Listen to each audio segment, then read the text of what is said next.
1977 का शुरुआती दौर साउथ एशिया के लिए बहुत ही मुश्किल भरा था। 1961 के भारत पाकिस्तान युद्ध के जख्म अभी भी हरे थे, जिससे अविश्वास और दुश्मनी का माहौल बना हुआ था।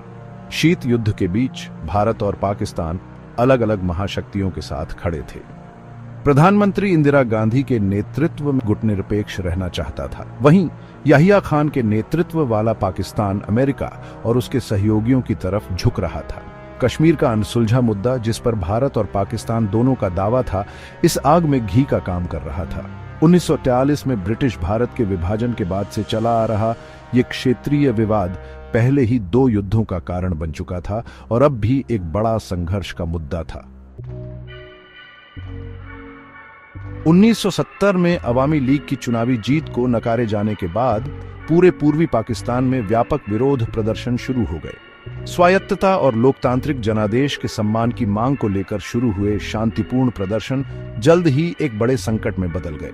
पश्चिमी पाकिस्तानी अधिकारियों के वर्चस्व वाली पाकिस्तानी सेना ने बंगाली विद्रोह को कुचलने के लिए क्रूर बल प्रयोग किया। ऑपरेशन सर्चलाइट नाम के इस पाकिस्तानी सेना के अभियान में व्यापक मानवाधिकार हनन हुए, जिसमें गैरकानूनी हत्याएं, सामूहिक गिरफ्तारियां और बंगाली बुद्धिजीवियों, पेशेवरों और हिंदुओं का व्यवस्थित उत्पीड़न शामिल था। बंगाली स्वतंत्रता आंदोलन को कुचलने के उद्देश्य से की गई इस राज्य प्रायोजित हिंसा का उल्टा असर हुआ।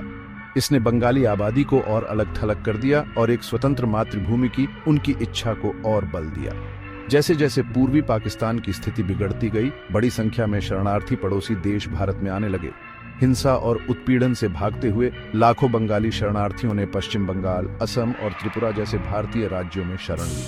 आधुनिक इतिहास में अभूतपूर्व शरणार्थी संकट के इस विशाल पैमाने ने भारत के संसाधनों और बुनियादी ढांचे पर भारी दबाव डाला। शरणार्थियों की आमद का भारतीय जनता की राय पर गहरा प्रभाव पड़ा, जिससे बंगाली लोगों की दुर्दशा के प्रति सहानुभूति पैदा हुई। अपनी दहलीज पर मानवीय तबाही का सामना करते हुए भारत सरकार को कार्रवाई करने के लिए मजबूर होना पड़ा। पूर्वी पाकिस्तान के संकट पर भारत की शुरुआती प्रतिक्रिया सतर्क थी। प्रधानमंत्री इंदिरा गांधी हालांकि बंगाली लोगों की दुर्दशा के प्रति सहानुभूति रखती थीं, लेकिन पाकिस्तान के साथ संघर्ष में शामिल होने से सावधान थीं। वह तकनीकी रूप से दूसरे देश के आंतरिक मामले में सीधे हस्तक्षेप के अंतर्राष्ट्रीय परिणामों से भी अच्छी तरह वाकिफ थीं। भारत ने अपनी सीमाओं के पार आने वाले लाखों शरणार्थियों को मानवीय सहायता प्रदान की, शरणार्थी शिविर स्थापित किए और भोजन, आश्रय और चिकित्सा सहायता प्रदान की।